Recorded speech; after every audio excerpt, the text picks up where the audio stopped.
എല്ലാവർക്കും നമസ്കാരം. ഗുരുവായൂർ വാർത്തയിലേക്ക് ഏവർക്കും സ്വാഗതം. ഗുരുവായൂർ പെരുന്തട്ട ശിവക്ഷേത്രത്തിൽ ഇന്ന് വൈകിട്ട് മകരവിളക്ക് ആഘോഷങ്ങൾ ഭക്തിസാന്ദ്രമായി. അയ്യപ്പ ക്ഷേത്ര സന്നിധിയിൽ സംഘടിപ്പിച്ച പ്രത്യേക പൂജാക്രമങ്ങളും ദീപാരാധനയും നൂറുകണക്കിന് ഭക്തരെ ആത്മീയ അനുഭൂതിയിലേക്കാണ് നയിച്ചത്. മകരവിളക്ക് ദിനത്തോടനുബന്ധിച്ച് അയ്യപ്പ സന്നിധിയിൽ ദീപങ്ങൾ തെളിഞ്ഞപ്പോൾ ശബരിമല സന്നിധിയിലെ ദീപാരാധനയെ ഓർമ്മിപ്പിക്കുന്ന ദൈവിക അന്തരീക്ഷമാണ് ക്ഷേത്രത്തിൽ നിറഞ്ഞത്. സർപ്പബലിയും മറ്റ് ആചാരപരമായ പൂജകളും ഭക്തിസാന്ദ്രമായി നടന്നു. പ്രധാന ആകർഷണമായി ക്ഷേത്ര പരിസരത്തൊരുക്കിയ വലിയ സ്ക്രീനിൽ ശബരിമല മകരജ്യോതി ദർശനത്തിന്റെ പ്രദർശനവും സംഘടിപ്പിച്ചു.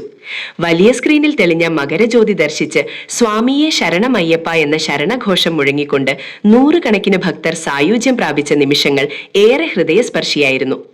ശബരിമലയിലേക്ക് നേരിട്ട് പോയി മകരവിളക്ക് ദർശിച്ചതുപോലുള്ള അനുഭൂതിയാണ് അയ്യപ്പ സന്നിധിയിൽ നടന്ന ഈ ചടങ്ങുകൾ ഭക്തർക്ക് നൽകിയത്. ദീപാരാധനയുടെ ഓരോ നിമിഷവും ഭക്തരുടെ മനസ്സുകളിൽ ആത്മസമാധാനവും വിശ്വാസവും കൂടുതൽ ശക്തമാക്കി. പെരുന്തട്ട ശിവക്ഷേത്രവും പരിസര പ്രദേശങ്ങളും മുഴുവൻ ആത്മനിർഭരമായ ദൈവീകമായ ഒരു അന്തരീക്ഷത്തിലായിരുന്നു. മകരവിളക്കിന്റെ ദിവ്യപ്രകാശം ഭക്തരുടെ ഹൃദയങ്ങളിലേക്ക് പടർന്നിറങ്ങിയ ഒരു സ്മരണീയ സന്ധ്യയായി ഇന്നത്തെ ആഘോഷങ്ങൾ മാറി.